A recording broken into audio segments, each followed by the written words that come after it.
With your over 50 years of service as a general authority, would you comment on how you have observed the relationship between the Quorum of the 12 Apostles and the 70 develop over these 50 years? That's a long time. The memory of man goeth not back that far. But when I first came to this building, there were 7 presidents of the 70.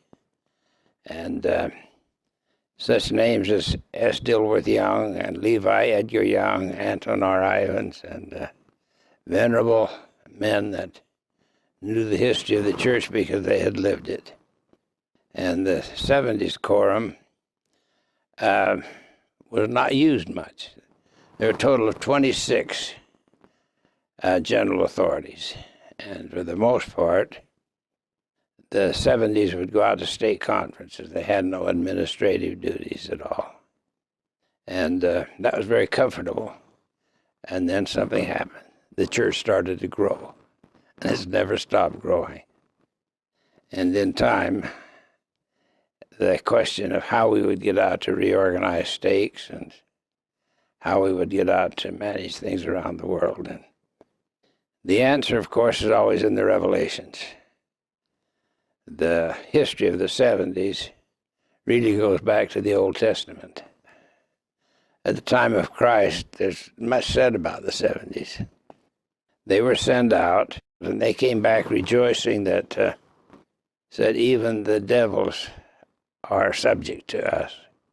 And that was the beginning of what was to be. We believe in the same organization that existed in the primitive church, and it included 70s.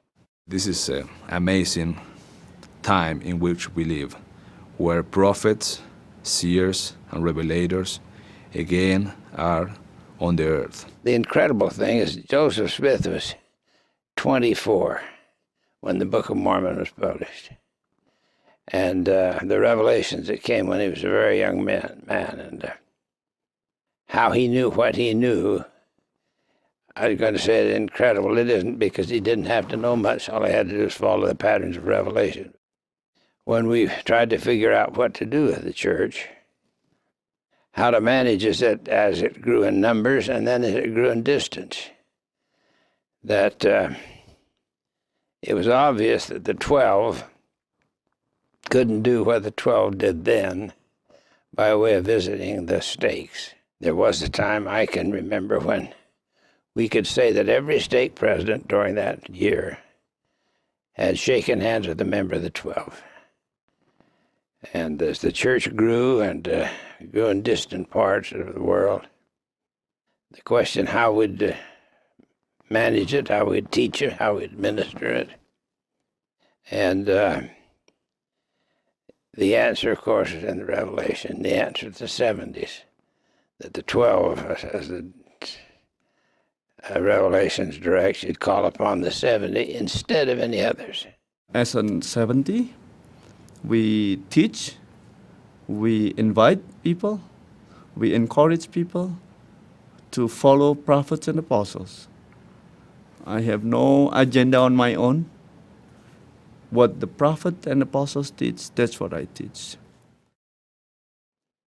The duties of the 7 presidents changed then because they were to approve the brethren who were called as presidents of the local 7.